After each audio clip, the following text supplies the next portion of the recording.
In this episode of the Dads Making a Difference podcast, I'm having a conversation with Adrian Del Monte.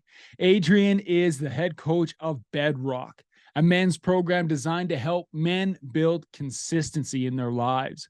In this conversation, Adrian is going to unload a ton of value to give you the exact steps, the exact questions, and the exact thought process that you can implement right now to build consistency in your life, so that you're staying on plan, reaching your goals, and getting to your positive end state. My conversation with Adrian Del Monte on the Dads Making a Difference podcast starts right now.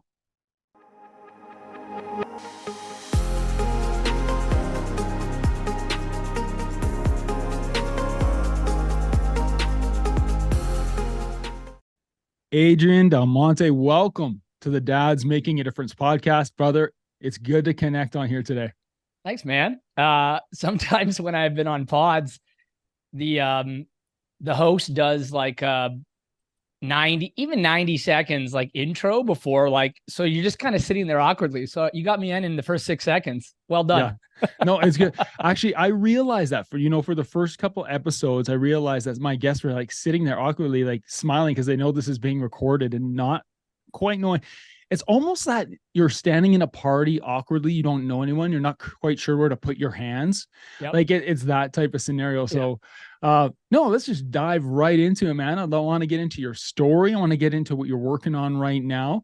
You and I had the privilege of meeting each other over the phone last night.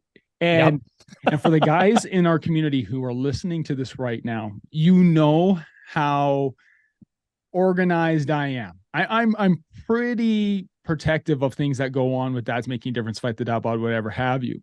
So you know that I spoke with Adrian last night. You know how jacked up I am to be recording this today because I normally wouldn't do that. So excited to get into you, your work, your story. We have some things in common. But Adrian, why don't you introduce yourself to our audience? Sure. Thanks, Cam. Thanks for having me.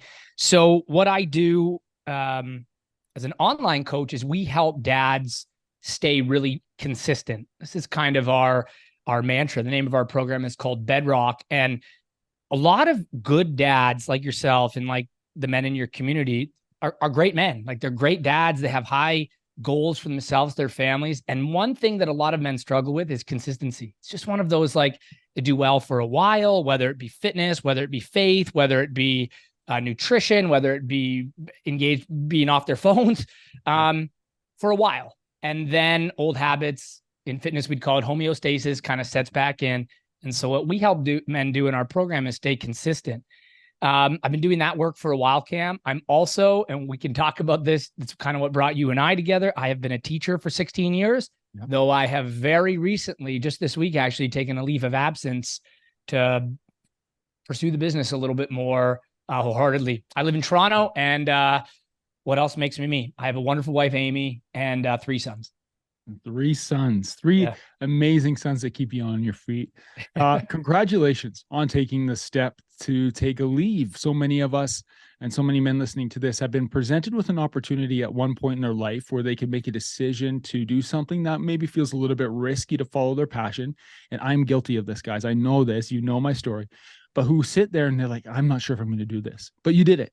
You took the leave. You're stepping away from a school for the first September in 16 years, which I'm sure is like an interesting feeling in your gut. You know, being an educator myself for 17 years, I know the routine of it and how hard it is to break those routines. That we're going to talk about routine. We're going to talk about consistency, but how hard it is to break the things that we've conditioned ourselves to be prepared for. And to do something else that maybe is unfamiliar. So congratulations to you and your family, your amazing family, and your wife who's going through her own educational journey right now. My wife's a therapist.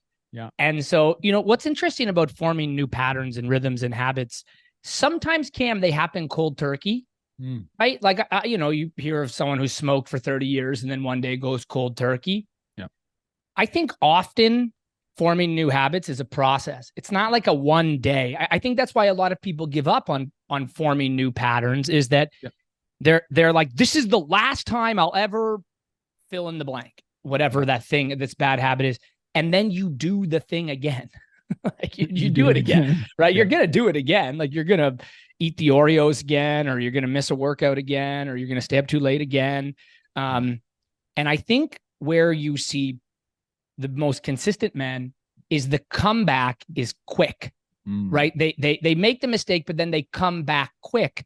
And then, maybe they go a little longer, then they make the mistake again, and then they come back quick again.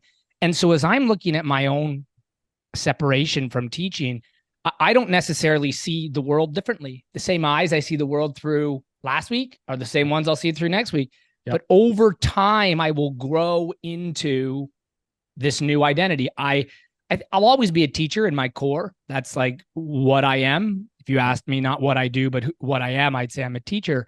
But forming the new identity of becoming a coach will take some time. I think that's what, when people try to form new habits, it's a struggle sometimes because they want to just like do a different thing immediately and now. And that's not how it works. It just takes time. It takes time to form what I would say is a new identity, right? Like you're forming a whole new way of living, and that does take some time. So I don't know if necessarily I'll be, it'll be different in September, but I think me not being in that routine might take months, might take years to sort of get used to.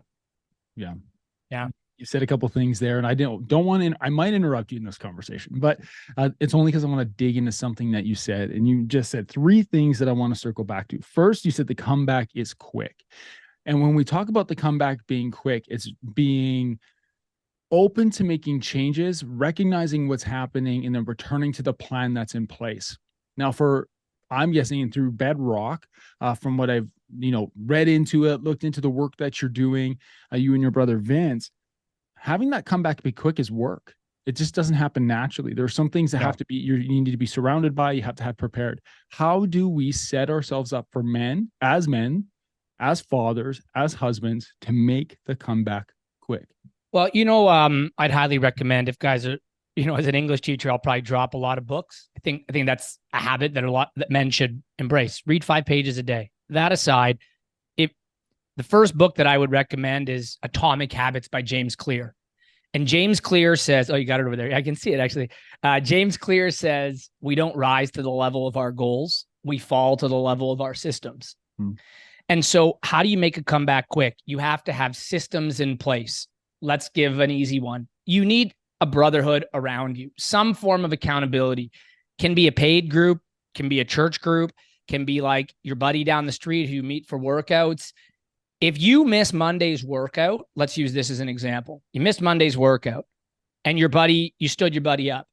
The likelihood that you'll stand him up on Wednesday is low, right? You've put a system in place, your friend's disappointment, right? Yeah. And also it's another system in place is like the enjoyability of, that's not how enjoyable it is to work out with another person. So you've put that system in place so that when you do fall down, that's a system. Another, I would say, easy system is the food you buy, right? So if you think about this here, odds are you are going to eat carbs. Let's say bad carbs, like donuts. There's great carbs, right? I eat lots of carbs, but just pointless carbs if you bring them into the house. So what's the system? You need to not bring them into the house. That's a huge one. Another one, a lot of guys in our group talk about, they want to be stronger in their faith. Here's a system. Let's say you came down in the morning and your intention was to read your Bible and you didn't do it. A system you put in place the next morning or before you go to bed, open your Bible on your desk to where you're going to be reading or your kitchen table, and you just leave it there. Right. And so that's another system. And so what you're essentially doing, and James Clear talks about this a lot, you're associating or you're trying to create things that are going to make it really, really difficult for you to make consistently bad choices. Right. So whether it's the Bible laid out, your friend waiting at the gym, an empty pantry, those systems are going to allow you to come back way quicker than if you miss a workout and you don't have the system of your accountability friend, you will miss the next one. Odds are you might miss the third one, and then you spiral, right? And then it's 2 months. 2 months turns into 20 pounds. And then you're like, oh my God, like I'll just start fresh in January. And that's how it can spiral if you don't have those systems in place. Which I think leads into my next question for you, because all three of those things you just said, systems in place, the food you buy, a practice that you put in place, and you follow a plan and prepare in advance. Like all those things are super impactful in your journey. And you dropped the word grow. And on this podcast, it's like a landmine. I can't get past it. I am committed to growth. I'm fascinated by how we grow. And you said you grow into an identity over time. I can't help but think that these things that you just shared with us to make this comeback quick play a huge role in someone's own personal growth. And we talk about physical, emotional, spiritual, financial, intellectual, professional growth. That implements into all of this, does it not? I think growth, the best definition of growth I've ever heard is moving from here to there. That's my definition of growth, moving from here to there. So, you know, I was a runner. I grew up as a competitive runner, and we always talked about personal bests. That was always the goal. You always talked about a personal best, because Cam, if I'm on a soccer team and, you know, we're playing a bad team, I could probably slack, you know, and I wouldn't grow. Like I could just, you know, my teammates might take it, the other team's weak, et cetera, et cetera. And so growth is moving from wherever you are right now closer to the end destination that you have for yourself. But I think what happens for a lot of guys, they don't grow because they haven't taken the time to envision what there looks like. Like, what does there actually look like? In our group, we call it the positive end state. Like, what's the vision of the person you have for yourself? I'm going to give you a silly example. I'm wearing a hat right now, but if I didn't, you'd see that I'm a bald man and I have some scruff on my face. When I was going bald, actually it started in grade 10, and I had a ton of insecurity about, you know, I was a competitive swimmer as well. So my dad thinks it was the chlorine, but as I started going bald, teenagers are mean. they're clueless, right? And so guys would make comments about my thinning hair, and my hair kept going thin. And then I only see out of one eye. So I was really insecure about my eye. I would hate looking at cameras, and I never liked how I looked in pictures. Still something I'm working through at age 40. And then one day, man, I saw a picture of Jason Statham. You know, Jason Statham, from the Italian Job and the Expendables. And he was this like ripped, bald man with some facial hair. And I started, like, this is, you know, now into my 30s, I started envisioning myself as like this super confident bald man. Yeah.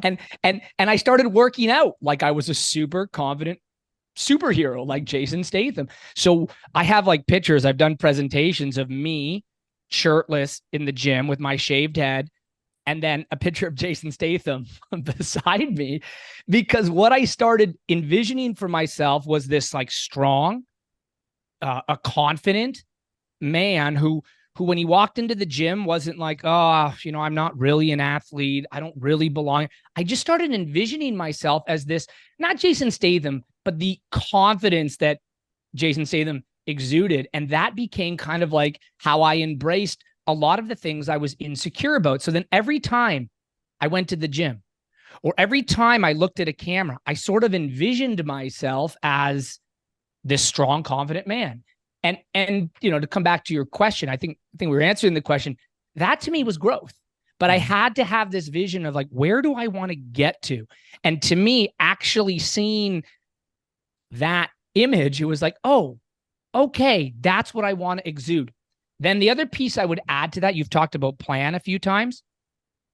I think that a great question men should ask themselves every few hours is this the plan? Ask yourself the question. So if my end state is this strong, confident man who looks into the camera with, you know, and is physically strong, has a lot of muscles, is able to lead his family well, if that's the end state, when I ask myself throughout the day, is this the plan that's going to get me there? So use an example. When I'm up late, I let my wife go to bed without me, and I sit on the couch and I'm doom scrolling on my phone or watching some nonsense. Is this the plan? Is this the plan that will make me more like that end state that I've envisioned? When I wake up late in the morning, when I like hit the snooze 3 times, is this the plan?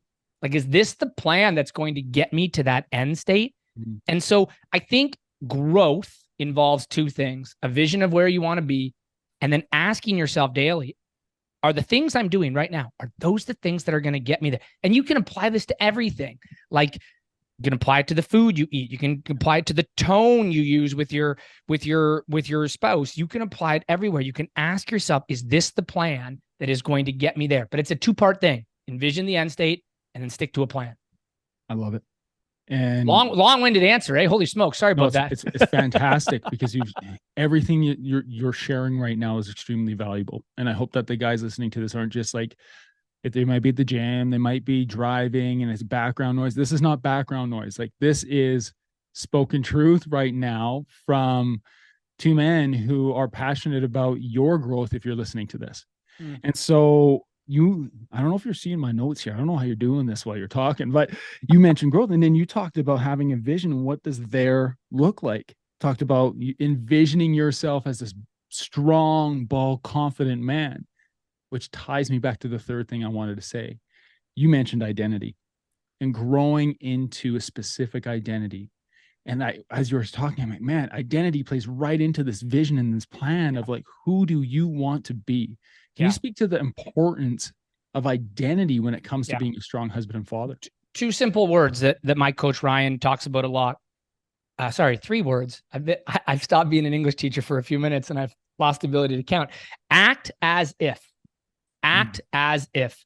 So act as if. Okay, so let's say your end state might not be Jason Statham. Your end state might be, a mentor in your church, a really wise man, and you're pursuing the identity of a wise man.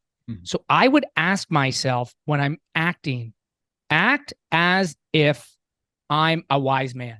I find it easier to actually associate an individual with it. Like, I have a spiritual mentor. I know who that person is.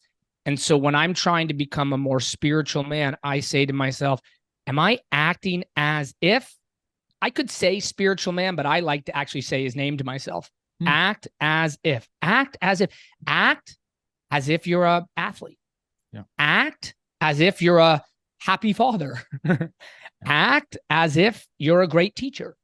Act as if. And I think over time, Aristotle's got this great quote.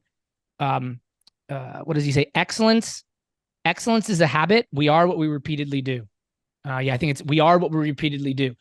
Act as if. So if I wake up early, that's a huge part. It's one of our daily disciplines. Wake up early, or wake up when you said you would wake up. I am acting as if I'm a disciplined man. Act as if I'm a disciplined man. So once I become a disciplined man, then that discipline translates into everything I do. It's not just about waking up early. I've acted as if I'm a disciplined man. And then over time, I become a disciplined man. I can apply that to my nutrition camp. I can apply that to my marriage. Like when my wife triggers me and I want to say something, well, I've acted as if I'm a disciplined man. So my identity becomes disciplined man. And then I act. Now, then I don't have to act as if I'm a disciplined man. then I am a disciplined man. Yeah, I love it. Yeah. Hey guys, I wanted to take a moment and talk about our community of DMD brothers in the DMD Mastermind. We are men who help each other to stay focused and intentional in our pursuits of personal, professional, physical, financial, emotional, and spiritual growth. We are a community of men who bring courage, wisdom, and transparency to unfiltered conversations that challenge us to be more impactful men, to be dads making a difference. We do this through our online and in-person events where men come together to speak into each other's lives and then turn around and do the deep work to create change in their families, in their businesses, and in the community around them. If you are wondering if this community might be right for you, you can find more information on the DMD Mastermind, and you can also book a call directly with me at dmdmastermind.com. Now, let's get back to our show. I love it. And I love that you said, act as if I'm a wise man. And you like to associate a certain person with that. And I think the way you presented that is very different than comparison, because guys will say, well, I don't want to live in comparison to others because it's unhealthy. And I don't want to I have to be my own person. And guys will make, I'm going to be honest, guys will make excuses to why they're not moving forward in their life, why they're not moving towards that ideal end state, that positive end state. And what you're saying, act as if I'm a wise man, is not saying I'm going to compare myself to this person that I see externally. What you're saying is, I see myself as that person. I am going to end up there, right? Yeah. Well, I mean, you can say, guys who say like, well, no, you shouldn't compare. It is an excuse, because I believe that comparison is the mother of clarity. My pastor used to say that comparison is the mother of clarity. When I can, I don't mean like unhealthy comparison, like you beat yourself up about it. But when, Cam, if you and I worked out, I would learn from you. I would look at not just what you were lifting and how much you were lifting. I would look at how you were lifting it. And then I would, now you could either be like, well, Cam's been at this longer than me. He's a coach, blah, blah, blah. Or I could say, wow, look how he's like really activating. Look how he's really activating his biceps in that lift. Holy smokes. I'm not activating that way in my lifts. I am going to do better because by standing next to you, you become a mirror for me, and then I become better. Comparison is a wonderful thing, as you know, as long as you're selective. I think the danger in comparison is when people like, you know, I find myself sometimes scrolling fitness influencer pages and they're all jacked, right? Yeah. And I'm in good shape, but I don't have 10 abs. I only have 4. So, you know, it's like, right. And so in that type of comparison, I have to say to myself, I talk myself through it. This guy doesn't have kids, single guy, works out all day. My bet he's on TR. He's probably on something, or he's 20 years old and he's got genetics on his side. And so I have to actually censor what things I'm going to let myself be compared to. But if I'm around the guys in our group, we're all trying to raise each other up, right? Rising tides raise all ships. And so if you're willing to get into community with guys who are aspiring to higher levels, you can either be intimidated by them or you can let them raise you up. And a simple example would be the gym. When I'm in the gym and I'm always looking around. I'm always looking around to see if I'm the hardest worker. Constantly, I'm looking around. And that's not negative. That's not me being driven by ego. It's just me giving myself like a check to be like, okay, wow, look at that guy. Okay, look at that guy. All right, I'm going to work like that guy. I'm not like, oh, that guy probably doesn't have like any kids in the gym. In that situation, I let myself be raised up. In other situations, especially social media, I'm very selective in what I expose myself to. Yeah, and that's healthy. I love that you said activation. And selfishly, I love conversations on this podcast. I love being able to have these one-to-ones with people who come on as our guests, to like yourself, to, you know, who've done amazing things, who are driven individuals and are succeeding and excelling in certain areas of life. And selfishly, it's my hope that the guys listening to this right now are comparing. Like they're comparing themselves to that guest in their lifestyle and maybe their story that they can relate to. And I love that you said activation, because they'll see things in each person, whether they're watching on YouTube or hear things in each person's story where they say, wow, they were able to build a really thriving relationship with their wife by activating this small thing. And I can do that. I can do that. And it's one thing. You know what, man? I think it's really important as we're talking about this, that men understand that they do have to be clear about their own journey, so to speak. So if you go to my Instagram page, you know, my pinned photo is my most jacked photo, right? Like that's what you put there. And if a guy were to look at that, he might get those intimidated feelings, be like, oh man, how did he do that? He's got 3 kids. He's really ripped. But what a man needs to understand is a photo like that, Cam, was taken when I was at the very end of a cut. I'm tanned. I have a photographer. It's the most lean I've ever been, probably even a little unhealthily lean, like at that point. But that was the plan that I was following at that point in my life. And I think sometimes what kills consistency and growth is we're on a good plan. We have a good plan for ourselves, and then we see somebody else in a different stage, and we don't have the context of of like, how did they get there? Like, I don't look like that right now because I'm in the middle of a bulk. So I don't look like that right now. And if a guy were to look at that, he might hijack his own journey, his own growth, his own progress, because he let this comparison derail him. So as much as I think comparison does raise you up, you also have to be making sure you're sticking to your plan. Like, what's the plan you're on? You might be on week 6 of a 24-week cycle. Yep. Stick to it. Like, stay on that plan, stay on your plan, because you've got this vision of where you want to be. I think men are too quick. Like, I get a lot of guys when we talk to them, I'm like, what's your workout program? They're like, well, I just see like a reel and I do that. I'm like, okay, you're not going to make progress because it's like, you're kind of doing it a bit and then you're jumping off when you feel like it. And so I think coming back to this idea of having a good, solid plan and then working your plan is really, really important for men to become consistent.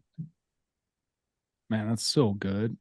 Like, don't let someone else's persona that you see, results that you see, you can compare in a way that drives you so you can activate things in your life that will benefit, but don't let it hijack. Yeah. Here's a great example, right? Like let's go back to the gym again. We were very quickly going through that. Let's go through the gym. Let's say I'm supposed to be doing 10 to 12 reps. Yeah. And I see the ripped guy across the gym. I don't know, maybe he's doing 1 rep max. And I might look over at him and I could say to myself in that moment, okay, what I can take from this man right now is I could push a little harder on these 12 reps. I could do that. I'm probably not. He just woke me up, so I can go a little harder on these 10 to 12 reps. But what you don't want to do is say like, man, I need to be doing 1 rep max training too, because that guy's doing that, because that's the unhealthy part. And it's not sticking to the plan that you're on. So it's a nuance, right, Cam? It's not, we're not saying don't compare. We're also not saying leave your plan. We're kind of saying stick to your plan. And then as you look around at others, how could you enhance your plan a little bit more? Yeah. It gets me.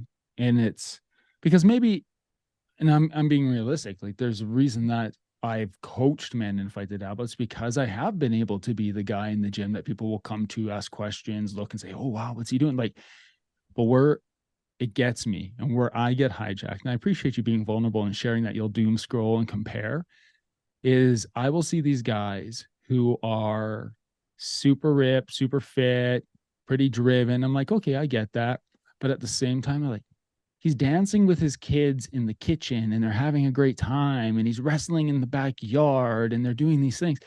I'm like, man, I want that. Like, I want that. And then I'm like, hold up a second. Like, everything that I'm seeing there is the best moments to be put out there to inspire people. I have that. All it takes is following the plan, activating these little things in my day-to-day. I love getting up early. That's such a hard thing for me, but I love getting up early because it's changed my perspective on the importance of the day. But I find myself on the flip side, like the relationship with kids side, the doing things with my family, being present, not on my device while I'm telling my son to get off his Nintendo Switch, those types of things. Yeah. What's hard what's hard is our generation of dads. Now, you've met my dad. I had a dad who was ahead of his time. I did have a dad who was ahead of his time.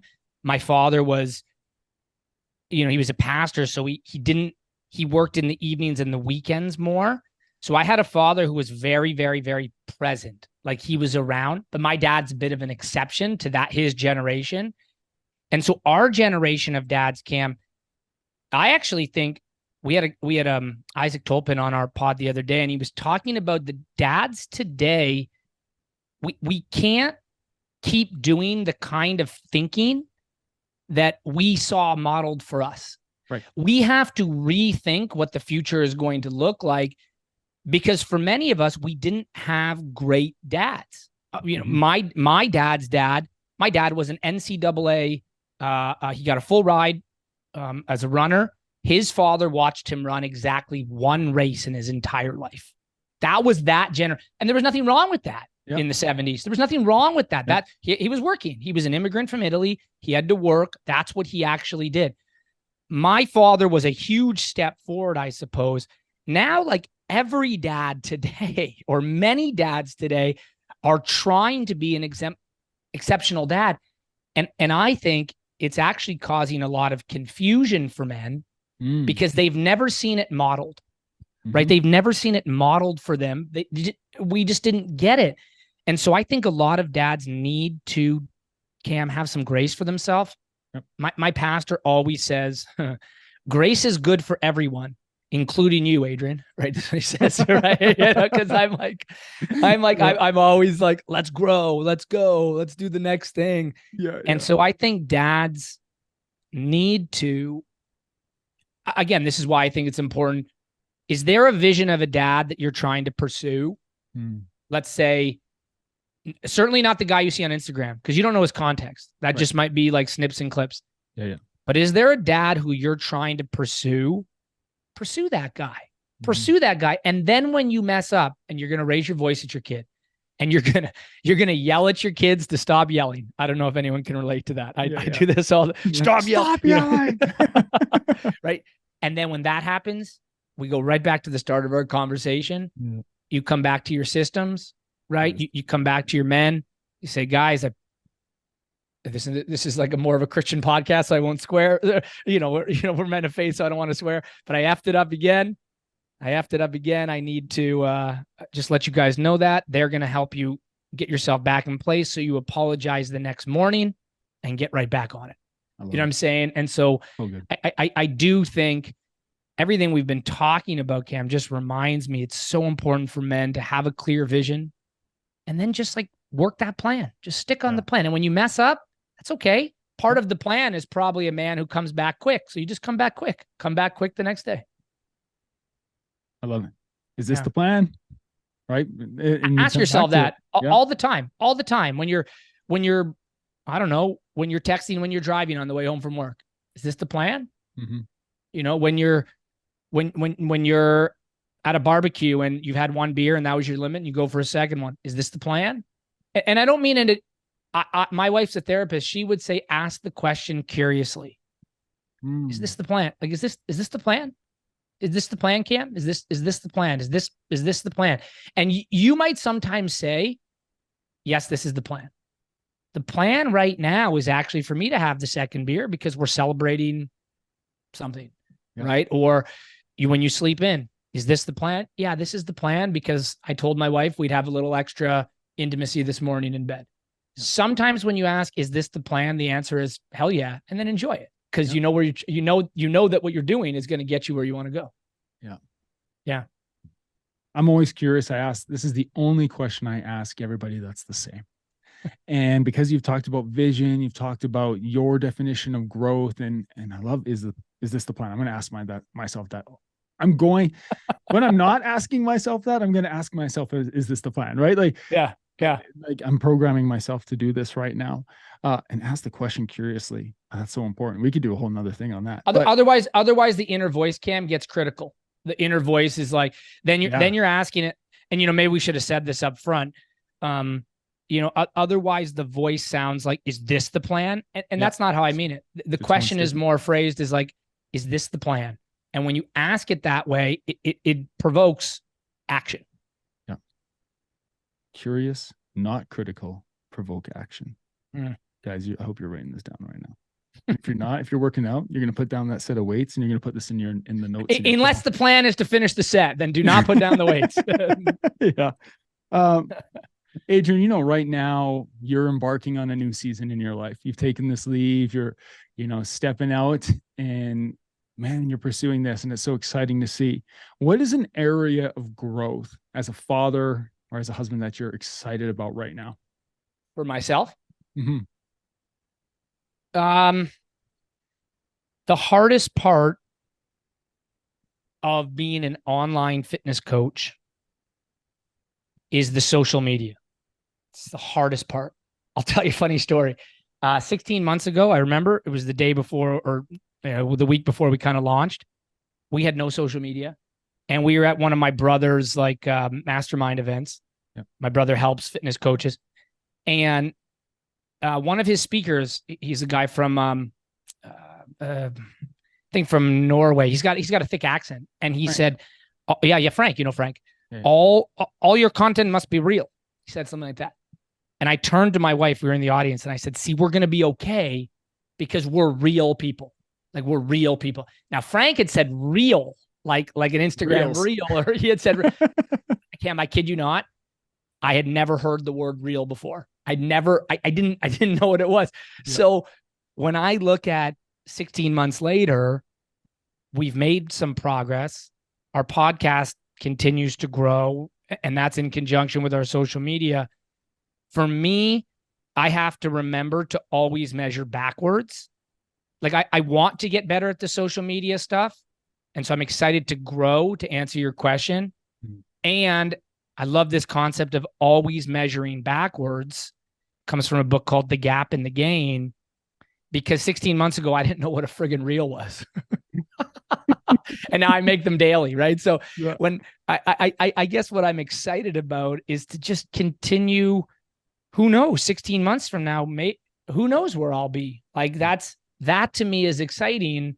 And I think back on that day, and I actually said to my wife, we're going to be okay because we're real people. And then to where we've come today, that we're not blowing it away on our social media, but from where I started, I absolutely am excited about where we'll go from here. Yeah. Well, this is what I appreciate about you, Adrian. You are real. Like you are real. Like this is you with an A, not two A's. Yeah.